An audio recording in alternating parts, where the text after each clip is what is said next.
Hello and welcome to NORA.startup. Glad you took the time to drop by our webinar today or in the future when you see this recording on our website.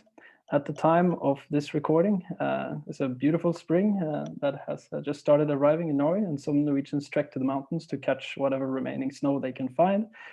For the last few webinars, we have often asked AI startups what they think. And this startup, we have decided to flip it around to get the perspectives of two researchers within the field of artificial intelligence. In this webinar, we will explore innovation-based research approaches and learn from a researcher's perspective on getting in touch with startups or other companies and how they have approached this dialogue. This is NORA Startup webinar, and I will be your host today. The researchers will present themselves and share some of their activities and struggles in collaborating with startups and companies. The webinar ends in a plenary discussion on shared interests, challenges and possibilities, and how we might get even better at helping each other in this field.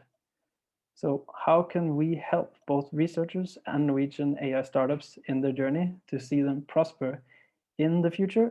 Let us find out. First, let us start with a round of introductions. I will begin, followed by the introduction of each member. My name is Alex Moltzau, and I work for NORA. I'm currently studying a master's degree in social data science at the University of Copenhagen. My interest lies within AI policy, ethics, and I also have a background from helping to run an accelerator focused on pre-seed startups and ran a small company. So I will now give the word to Rodica. Could you give a short presentation of yourself? Yes, thank you, Alex. My name is Rodica Mihai. I'm a senior researcher at NORCE Energy. I have a PhD from the University of Bergen in algorithmic graph theory, and I've been working for the past 10-11 years with automation and autonomous drilling. Okay. Do you want me to take? Is it the introduction, I guess? Yeah. Michael first says, yeah. So Michael, could you also tell a little bit about yourself? Yeah, thanks. So my name is Michael, and I'm from SimulaMet, and I'm a chief research scientist there, and I work mainly on AI in medicine. But I'm also interested in a lot of other application areas, so not restricted to medicine, but my main interest lies there. I have my PhD from the University of Oslo and came to Norway, I think, 2014, so quite some time now. Yeah, and that's it. Okay, thank you so much, both of you. The first one to present will be Rodica.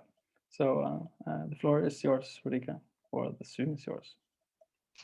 Thank you, Alex. I share my screen.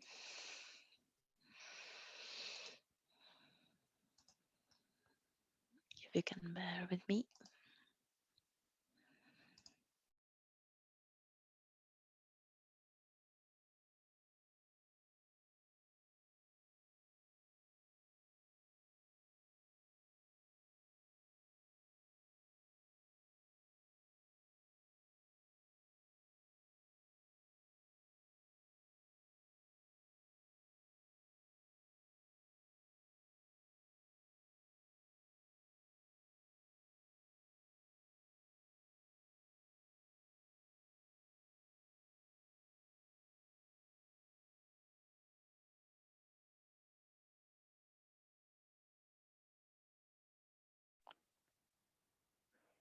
Okay, I think we lost Rodica there, but Michael, do you want to tell us a little bit about what you have been doing recently? Yeah, so I can just talk a bit about my interaction with industry. So mainly I'm doing research in AI medicine, but of course there are a lot of companies that come and kind of want to work together. Especially lately, also just getting some advice how to do things and how to approach different things.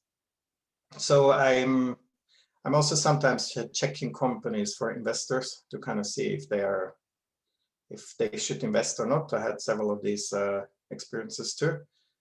And yeah, I kind of like it because I see it, even if I see myself mainly as a researcher, and I'm kind of interested in what the companies drive and have a good kind of, yeah, that they grow and give something back to the society. But I'm not really interested in building my own company because I think I'm a researcher by heart.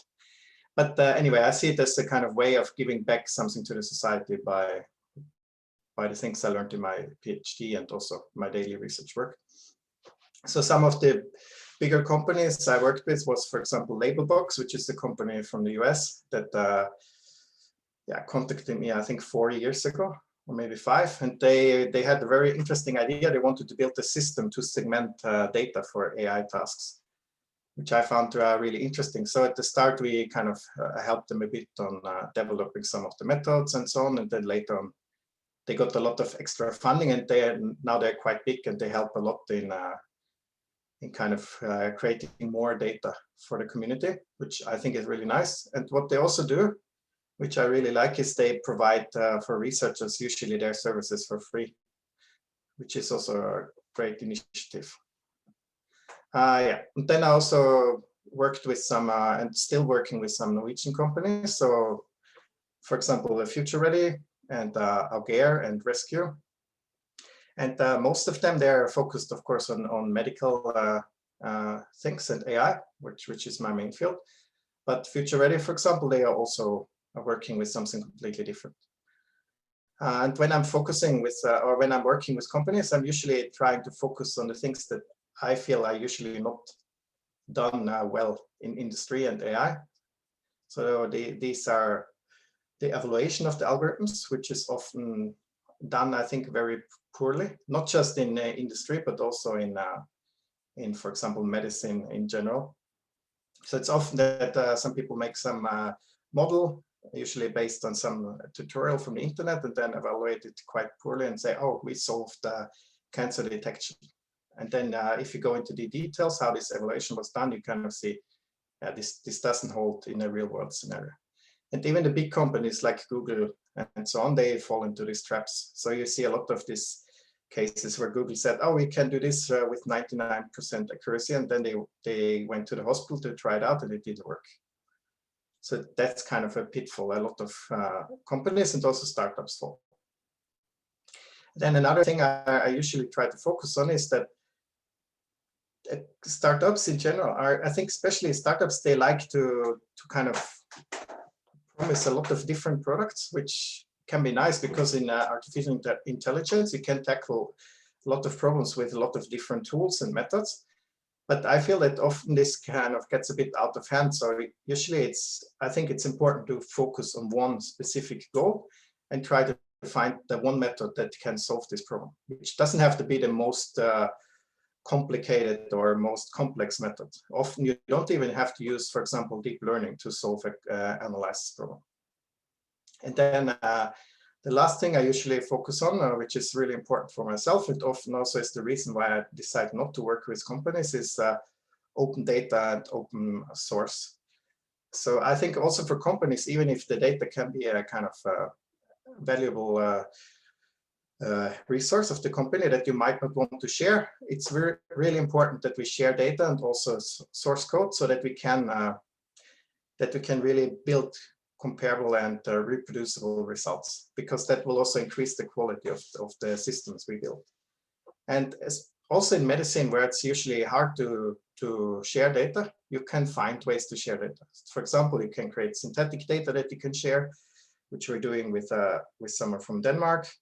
Or you can build systems where you don't share the data, but you allow others to test the algorithms on your data and so on. And also, I personally think that sharing source code also for companies, it's quite clever, because in any case, if you don't have this really super duper algorithm that no one else will figure out ever, it's really easy to copy things that you do with deep learning or things like that. So I don't really see the point of not sharing and being open about the work, because anyway, someone can copy it anyway quite easy. where you get the real value for your company, I think it's the combination of all the different aspects of your work, and also, of course, the people you work with. So if you work in medicine, that you have good contacts to the hospital and to the doctors and so on. I think that's the main things. Okay, thank you so much, Mikael. That was incredible. I mean, it touches upon a lot of the things that we will get back to in the plenary discussion. And I will now give the word to Rodica.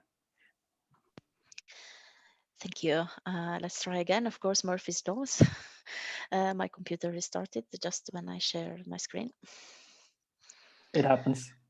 Yes. I will just. Yes. So I'm, as Alex said, I'm Rodica Mihai. I'm coming from NORCE Energy, from the Drilling and Well Modeling Group. And NORCE, this is NORCE. We have 1,100 employees at 10 different locations in Norway. We have 6 research areas: energy, technology, social sciences, health, climate, and environment. And we have 4 university owners: University of Bergen, the University of Stavanger, University of Agder, and University of Tromsø. And we are 40 different nationalities and a lot of projects, because we are a project-based research institute. Means that we don't get the basic funding from the government to support us entirely. So we are dependent of acquiring projects, either 100% finance from Research Council or EU, or joint industry projects, or 100% finance from the industry projects. Our market is, this I have a short list, so it's not only that, it's much longer than that, but these are some main tracks, if you want to call it like this: oil and gas, and it has a renewable energy, which took quite an important role during the last years: marine and coast environment, maritime and transport rescue, agriculture, medicine and health, air and space Earth observations, and process and metallurgy. I took up some of the market parts where we implement AI technology. I'm coming from the energy department, from the drilling and well modeling group. As I mentioned, we are 18 people with a long track of working on research in drilling, on automated drilling, and recently autonomous drilling.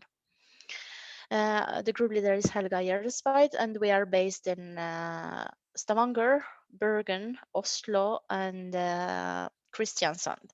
So we were quite used with digital meetings also before Corona times. But let me tell you something about us, about the group competence. We have domain knowledge within drilling and well modeling. And so drilling is quite generic. Most of the projects were for oil industry, and we are also focused on geothermal drilling and drilling in other applications for renewable energy. We are having competence in mathematical modeling, domain knowledge in drilling hydraulics, drilling mechanics, drilling fluid mixing, drilling methodology, and software engineering, and also testing and validation, because it's not always easy on how to test an AI system.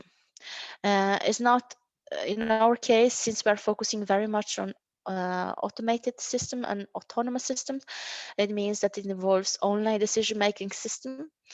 So it's not always trivial on how to test that on the best way. Because, for instance, if we have the data, that's fine. But when we take a decision, when the algorithm is taking a decision, we would like to see the effect of that decision. And this is not always something where we see the effect in the offline data of the field data. Because let's say we get some real field data from some provider, and they drilled the well, and then the driller took some decision at certain times. But it's not necessarily what our algorithm would consider as the optimal decision. So, it might also be that our algorithm takes completely different decision, and both decisions are good enough. So if we test our algorithm with respect to some historic data, we will never see the effect of that action because it's a completely different setup. So in such systems where we want to test what is the influence of an action decided by the decision-making system on the environment, it's important to have an adequate test environment. And this is something that we build for drilling, and I will touch that also in a slide later. We have competence on control, and since I put some lines on the artificial intelligence, some I also mentioned before, is the online decision-making system, automated reasoning system, auto-calibrating, self-calibrating models, where we are into the deep machine learning, swarm optimization, and so on. The list is much longer. And based on the competence, I tried to find something newer, but this is what is the latest one. So I wrote NORCE Energy here, but at that point we were actually IRIS, which became part of NORCE.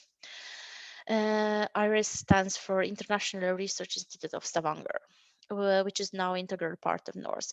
So the groups which are here are not necessarily the same groups which are today in NORCE, except our group, because it was unchanged. So the Research Council made an evaluation for the basic and long-term research within engineering science in Norway. This is from 2015. So you have on the x-axis, you have societal and industrial relevance and impact. On the y, you have the scientific quality and productivity. So you can see here the square where we are. So innovation definitely is very important for us, and application and benefits for the industry stands high on the list. But let me tell you something about the history behind this, where we end up here in the scale. This is for Norwegian, is in Norway, and there are universities and institutes. The round circle are the university, and the square are the institutes. So I take an example from a product which is now commercialized by Sekal, which belongs to Sumitomo Corporation now.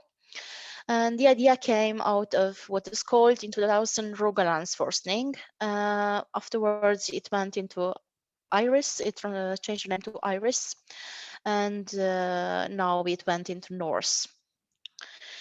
So it started as an idea how to help, how to assist the driller with an automated system. So it started from the paper and the pen, and then it went with the prototype. At the same time, we developed the test environment I mentioned before. Then we went for a joint industry project. We have several major players in the industry. We had the first test on our own lab in Stavanger. And then we went for a first offshore test at around 2009, 2010. And we have permanently installation in use offshore. And it went all the way to the first offshore pilot on a floater. And just to show a bit about the complexity of the problem is, so when you run on a floater, it goes up and down, so the peak to peak to 6 meters. So this technology is about helping, it's an adaptive technology, adaptive system, and it's considering what is happening downhole. So think of how your data is looking when you are moving up and down, and you have a long string, maybe, I don't know, 10 kilometers. Think about the uncertainty and the availability of the data when the algorithm needs to take a decision. So this started as an idea. It went down a startup company which belonged to IRIS, and it went out with external partners. And then it was the company was sold to Sumitomo Corporation 2 years ago. What is important is that we, for the entire time, we had a close collaboration with the SECAL. So it was a win-win situation because it helped us to continue our research and to develop more and more and more and to achieve greater capabilities in the technology. At the same time, it helped SECAL to be always in the research front. Because when you are a technology company, it's very important to have the latest on the market, you could put it. And of course, as I said, we are dependent of our partners, and we want our partners to see the benefits in the technology. And also for us, it's nice to see that the technology is working as it's supposed to.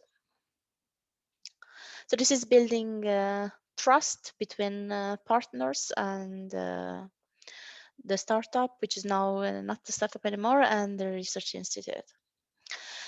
Just shortly, if I have time to just say something about the testing environment. So as I said, we build up what they called Open Lab Drilling, which is a virtual rig.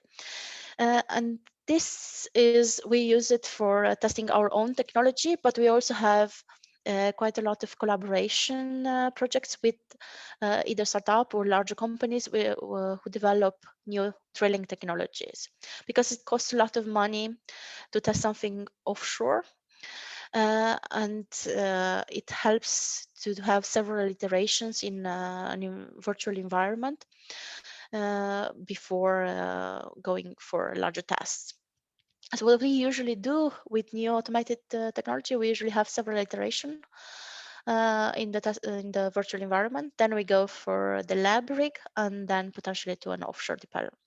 And this is saving quite a lot of money and efforts for the startup companies when developing a new product, because they can just go back and reiterate, and it will add also trust in their product in the long run.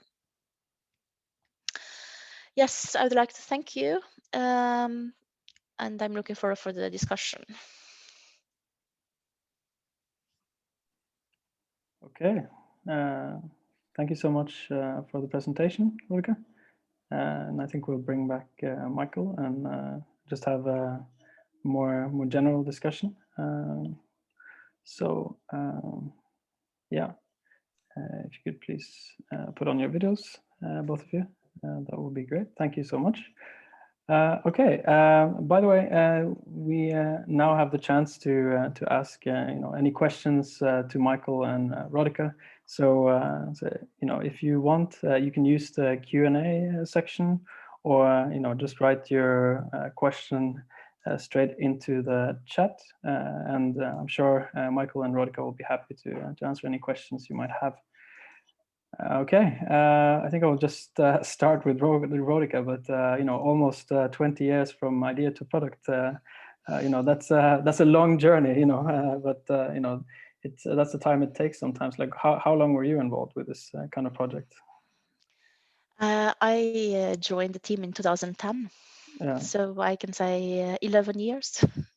I see. Wow, that's quite some time. And Michael, just to throw it over to you, because you mentioned like you got involved with with a smaller company, and then it grew quite a lot to become a larger company as well. So could you tell a little bit about that, and how long have you been involved with that company? So I was involved maybe around a year at the start, and then as soon when it started kind of to fly, then I saw kind of my part done, and then I moved on. Yeah, but how long is that ago now? Is it? So I think when they started, it was like, yes, I think it was 4 or 5 years ago, and then it took a year until they really got a lot of investors, and then then I kind of moved out. And we still have sometimes like quick email contact, or if I need to use the platform for a project or something like that, I have kind of access there. So that's nice.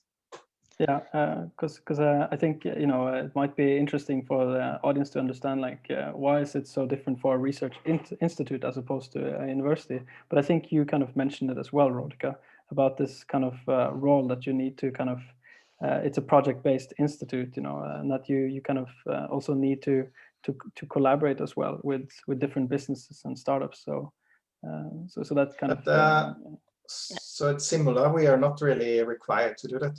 No. Yeah. At SimulaMet we have the base funding, so we don't have to get money from company projects. So that's more kind of if we as a researcher want to do that. So we can be quite picky on with whom we work and how long and these things. Yeah, exactly. So those kind of nuances are important for startups to understand, right? Kind of in how these different actors operate. Yeah. And if I can add to the fact, because I know it sounds, you asked the question and I said 11 years and then Michael said 1 year.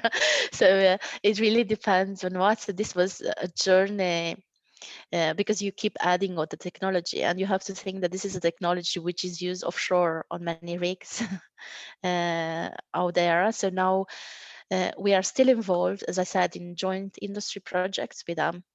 And this is a win-win situation. We get projects to work further on our research. It doesn't mean that you are working on exactly the same product. You always make that better. And this is all the levels, both the research and the implementation. But you need to have the research part. And that's why it's important to collaborate with the research institute and on these joint industry projects. So we are still planning to collaborate further in the future with them. So it will not stop here from our side, at least. Exactly, and I was thinking about this kind of beginnings of who often kind of does the contacting. Do you get contacted a lot by companies, Michael, or like is it the other way around? That's mainly I get contacted, so I don't really have time to contact companies, to be honest. So it's more like someone writes me or some of my former students, they might have an idea and start something, and then they usually come and ask for some advice. Yeah, and from what I understand, like you have some kind of ways to approach this. What do you think of if you're going to start up this collaboration? What's the first thing you would do? So first I would kind of check if the idea is interesting. That's kind of important for me.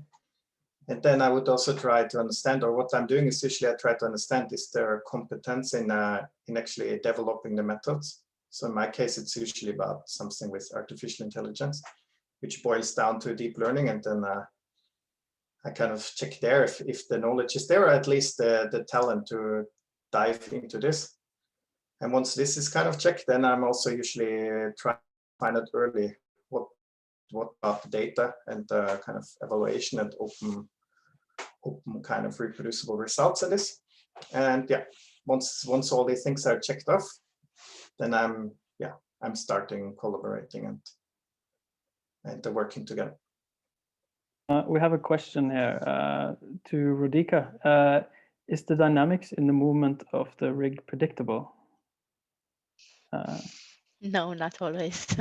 That's the beauty from the mathematics point of view, because the problem is highly complex. So then the research part is very interesting for us. Yeah, I think it's. I think you're dealing with some really fascinating, problems, both of you, like and like how you're going to go about and solving those. But I think we were kind of starting on this path towards discussing maybe open data as well, and you're very passionate about that, Michael. But I would want to know from Rodica as well, like that data is with these kind of large companies and like with other actors. How do you kind of relate to that, or like what how do you approach this kind of data, sharing or not sharing, and there's a lot of questions probably from the company.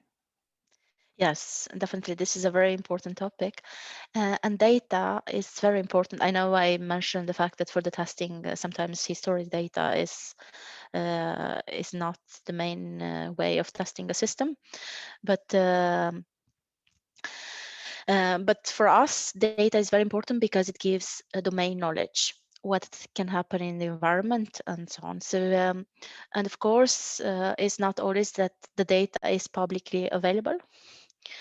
We get the possibility to have the data shared with us. Sometimes we need to write confidentiality agreements with the industry partners. And of course, we do understand that. And as I said, it's still very important for us to learn the domain. So we appreciate the fact that they are willing to share with us, but we do also have some open data available because some big players, a company from the industry, decided to share the data openly. And we are also, our group, one of my colleagues is very actively involved in an initiative called Devis about sharing the data. This is an international initiative with the Society of Petroleum Engineers. Is both US, Norway, Europe, or there are quite a lot of major industry companies part of that. And this is building up a framework to make it possible, based on semantic models, to make it possible for industry to share data within the consortium. I see. I think there was a commentary about what incentives do the companies have, and I think you touched upon it briefly, Michael, especially within kind of healthcare. I mean, you've been on previous webinars, so you also, I think your argument is quite pervasive in terms of that for kind of for humanity and for coming generations and so on, like what kind of benefits can we see from sharing data as well? This is I think broadly a really important question, I think, to ask oneself. But when companies kind of are a bit hesitant to share, how do you approach this, and like what do you see as the incentives? Yeah. So I don't know what the incentive is for them, but then they will not work with me. So if they want to work with me, then they will have to do that. That sounds maybe a bit cocky to be like that, but since I can choose with whom I want to work, I can do that. But why I think it's important to share the data is, of course, for the common good of the humanity, but also to bring the field forward. I think it's really important because a lot of performance in AI systems can just be based on the data that you specifically use for this case. And that's why I think it's not enough just to say we get this performance on our internal data using these algorithms, because this doesn't really bring the field forward anyone else. So I think it's really important to kind of be open on this.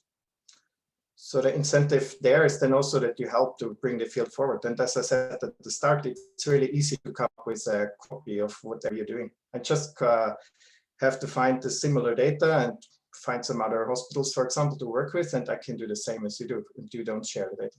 I think that's quite simple in nowadays. And if you, I mean, you see often that people have new algorithms and think, oh, wow, this is groundbreaking for the next years, and a week later you get the new algorithm that outperforms you by several percentage. So the field is moving so fast that I think being closed and not sharing is the wrong way of making good products. Yeah, it's it's really kind of incredible to see how fast the field is moving forward. Rodica, I was wondering about, on that note, is there any kind of researcher that you kind of think does really exciting work, perhaps even like outside of your field, or that kind of could be inspiring for startups to look at? You mean on the autonomous system that we are working, or automated systems, or what are you? Well, yeah, if you like could go a bit more in details. Yeah, of course. I mean, like, or maybe just more simply put, which researcher inspires you, and and why? So yes, for the last 2 years, actually 4 years now, we've been very much into, as I said, autonomous decision making. And maybe I was not so what we are interested in that is not only correlation in the data, but we are very much interested in causation, because when we take an action, I want to see the effect on my world. So it's not the methods that we are using. I should clarify, is not purely data driven. We have a hybrid solution. We are also using physics-based models, because in this field you have to think what kind of data you have. So sometimes the data that we receive is either not present because we don't have the sensor to measure that, or is very much delayed. So if you have an online decision-making system and which needs to take a decision, and the data is available after the decision was taken, that is, of course, an issue. So for us, this is a very much interest to look into the data uncertainty, how that propagates in the decision making, the risk analysis, automated risk analysis, reasoning systems. We are looking a bit on the correlation part and on this standard machine learning algorithms. I'm not personally, that's not my main focus, but I'm also interested in that. Yeah, that's great. You know, I think, you know, trying to understand the potential risk in like decision making, it's highly complex, and especially within the kind of environments that you mentioned previously. But Michael, for you, I'm just throwing this around, but like if there were, you know, which kind of AI company, like, or AI startup do you find inspiring? So so within the field of AI, it doesn't have to be health necessarily, but so is there any company that you're not working with at the moment that you think is kind of driving some positive change or doing some interesting in terms of research? So yeah, for me, one of the most inspiring startups was this label box I already mentioned before, because they are really open and they also sharing their platform for research, which I think is really nice, because they got a lot from research and they also give it back, which I think is perfect. So for me, they are a very good example, and they're also very successful. So yeah, so but I think I saw it on LinkedIn today that you have this kind of collaboration between LHL, Hjerneslag, Rescue Biometrics, and Stavanger University Hospital. So how did that come about? Just to give us an example of, you know, how do these kind of projects happen? yeah, so this was interesting because there I basically got contacted from my former student from the Christiania School when I gave a machine learning course there. And he just asked me some advice, and then it kind of, yeah, we gave some advice and more advice, and then we wrote the project proposal, and yeah, now it's a fully fledged collaboration. Okay, so that's great, you know. So so I mean, people that you know have trained, or people that you work with, and then, you know, they just find it so enjoyable to work with you that they kind of contact you, and then kind of these projects come about. So yeah, Rodica, like how does Norse Energy go about kind of you know, finding new projects, or like how do they come to you, you know, or like could you tell us kind of an example of a new kind of collaboration that has happened in the recent years? Yes, so in the field that we are, so we have quite some track in oil and gas. So when it comes to projects within oil and gas, we usually build up on existing project phase 2. So it's usually us with the idea, and we take that in discussion with the industry partners. Of course, when we go for now, we have an increased focus on renewable energy. And there you could also say that quite a lot of companies coming from the oil industry have also an increased focus on renewable energy. Then it's a bit easier to follow up dialogue because we are known to each other. But we are also open to new contacts. and discuss possible collaborations. So it's sometimes there are the companies approaching us because they would like to collaborate with us on a certain project. Especially this yields especially for small companies which have a product and they would like to either show the potential with the product or just develop more on the product. Or we initiate the contact. For instance, as part of a larger project, we sometimes see the need for, let's say, development or a sensor which is of interest for us in a demonstration, and then we contact the companies which could potentially be partners. Now I'm talking about product or sensors which don't exist nowadays because this is research. So we are not building commercial products as a research institute. We are having demonstration and prototypes. I hope this answered your question. Yeah, I can go long more. Yeah, we have a question here, or like an actual comment, I think, from Klaus in the audience. So I'm just admitting him to talk now. Klaus, Yes. you had some perspective. So can you hear me now? Yeah, I can hear you perfectly. Okay. Yeah. So I just I attended a project on endoscopy. I think it was with Simula 5 years ago. And one of the challenges was the sharing of data. And the company I worked for at the time was very skeptical of. They wanted to have a proprietary solution, but now I think it's working towards more open source and more data sharing. And at that time, Apple launched the Apple Research Kit, and that was the first time they did not have a proprietary solution, actually opening for sharing data between different OS operating systems. And also that was a trend that I see, that people have to be more open. Is that something that still is going on, that we are moving more and more towards open data sharing? I see FHIR and HL7 is very good in terms of transferring or sharing data, but you see that continuing to go towards open source and sharing of data? Okay, so did you catch that question, Michael? Or I think I think that was for you.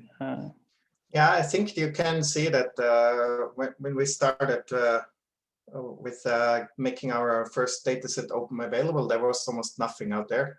So there was like, I mean, when I started working on the endoscopy case, the first dataset we got was basically 2 images and the Word file describing the images, which is like nothing if you want to do any analysis in it. And then the first thing we had to do was to kind of make open data available, which was it was challenging at the start because you don't know how to do it, what are the laws and so on. But after a while, we go into it. And now last year, we released the largest endoscopy dataset in the world, which has more than 1 million images. And this year, we will also release a similar image database for colonoscopy via these small camera pills. And we really, in the meantime, we released a lot of different other datasets. And I also know that other research groups and companies also started doing the same kind of, following us. And you can see there's a kind of a bit of a global trend to do that. Of course, in the US, it's a bit different. I think they're a bit more against open data, and especially because the big companies there, like Google and Facebook, they own a lot of the data, and they are not so. Yeah, it's a hard competition there, I think. So there's a kind of trend towards more data sharing, open source, but also on the other side, it depends a bit on the countries and the cultural differences, I think. Especially in the EU, I feel that we are on a very good way of sharing and caring. Yeah, I think that sounds like a really good reply. What could you kind of repeat the question, Michael, that Klaus asked? Just because there were some questions in the audience about, what kind of question that he asked, because the sound quality was a bit bad. Yeah, so I hope I understood it correct, because the sound quality was a bit bad. But the question was, I think, is there a trend towards more data sharing and open source nowadays compared to the past? exactly. That's great. That is correct. I have a confirmation from the audience there. Yeah, Rodica, I was just wondering about kind of the process of kind of getting funding, together with the company. Could you tell us a little bit about that? Because I think that's we will kind of move then towards this subject area of funding in the end here, because obviously it's challenging for some startups to think about working with researchers. Some companies, large companies, have a lot of financing and funds, but that's not the case for everyone. And I can ask like a question for both of you. The funding does not have to be in place for them to contact you, right? You kind of you talk together, and you find this kind of path towards a collaborative platform. But how do you approach that, Rodica? And maybe I'll send that to you afterwards, Michael. Yes, that is correct. So when a company approaches us, usually the funding is not in place unless they want to pay 100% for a project with us, but it's not usually the case with a small company or a startup. So we have a dialogue, and there are very good opportunities from the Research Council with joint industry projects and with different level of possibility for funding from the Research Council. So what we usually do, we discuss together about the project idea. It's usually not a complete project when a company approaches us. They have some idea for their part, and they would like to see with us what could we think of using that idea in. So we usually have a mixture of our ideas and their ideas, and we build up a proposal. And usually in this proposal, sometimes we also try to involve larger players, larger industry companies, and of course decide which is the best call from the Research Council. We notice sometimes that the Research Council possibilities for funding is not very well known within the startups or in small companies. So I see, for instance, NORA's startup as a big important having a big important role here with the startup. And this is, of course, a natural case, because usually the large companies, they have a big administration part which is handling this, and they are much more acquainted with the system. But we collaborated with startup companies, and we are probably the first collaborators in joint industry projects, and it went very well. So I think I don't see a problem in such a collaboration. Okay, great. That's a really good answer. Thank you, Rodica. Michael, what are your thoughts? So for me, funding is the kind of second important thing to decide if I work with someone, because my time for this project is quite limited because I have a lot of other kind of research related projects. So it doesn't really matter if there's money for that or not, because it couldn't buy more of my time anyway. So that's kind of restricted there. And for me, it's most important if it's interesting and if I see potential. And if I do that, I sometimes also invest my free time to just help out. Because some startup companies, they just need a bit startup at the beginning to get kind of the basics right, and then they can fly along. So I think if I can, that's how I decided. And sometimes, of course, we go into projects. We're writing in BIA and these kind of things. We also have industrial PhDs. So it depends a bit on how big the challenge is that we want to solve. Okay, so kind of many paths to Rome, so to speak, for you. Yeah. I think we probably will start rounding off now, and I think we went a little bit into that, and now kind of I think Rodica, you mentioned this whole role of NORA.startup. Why are we doing NORA.startup in the first place? And the whole this established organizational functions in larger companies to think about how to approach researchers as opposed to smaller companies. with a lot of expectations and potential misunderstandings and so on and so forth. But more broadly, which role do you think NORA startup should play? And how should it how should NORA startup work? That's that's a really kind of broad question to end on, but I think it's also very important, because every single webinar we do is a bit of a learning process, learning from you what you think NORA startup should be doing.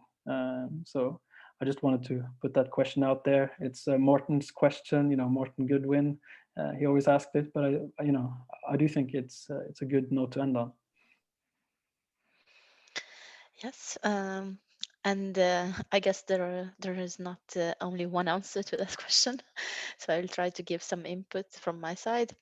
I think I see NORA Startup as a common arena for a bridge between researchers and smaller companies.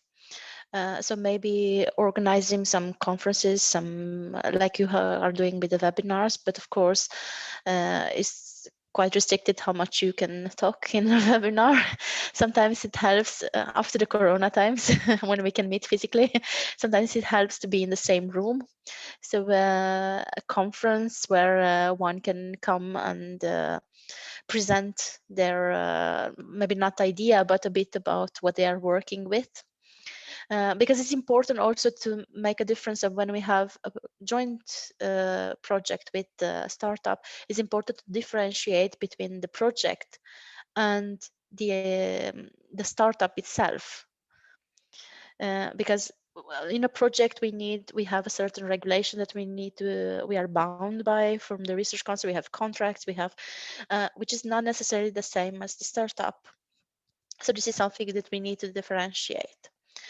So I think these common arenas, maybe courses on what can be. I think Norwegian councils have a lot of courses, so I would suggest to attend those courses to see what kind of funding possibilities are. In contrast to Michael, for me, for instance, my time is bound to have a project on that to be able. We do have some basic funding, but it's limited. It's very limited. So then it's usually I can work with the company if we have a common project which pays for my time. So it's slightly different approach. Yeah, exactly. Thank you. That's really good feedback, and I think we will kind of gather every single answer from the different webinar at some point and put it together. How about you, Michael? How should NORA startup work? What should they do? So I think what I would like to see is kind of a series of workshops, maybe where you can teach or communicate some of these basics about how to really evaluate your algorithms, how can you share data even if it's sensitive data, and why should you share data, and these kind of things. Like so that these basics that a lot of startups often ask kind of are covered in a more general way, which I think would lead to a very good basis for Norway for startups and companies in general. That's a very good point, and perhaps also we could organize sort of like more industry-specific workshops in a way too, with people that are very competent in those areas. We also have so many different collaborators that we're bringing on into some larger projects that hopefully will go through soon. So I'm sure there's a lot more that's going to happen within that. So stay tuned. But thank you so much for participating, and we truly appreciate it. I'm sure the audience appreciates that you took the time today, Michael and Rodica. I think I just wanted to wish you both a wonderful Friday and a happy weekend. Enjoy it. So thank you. Thanks a lot. Same to you. Thank you. Same to you. Goodbye. Bye. Bye.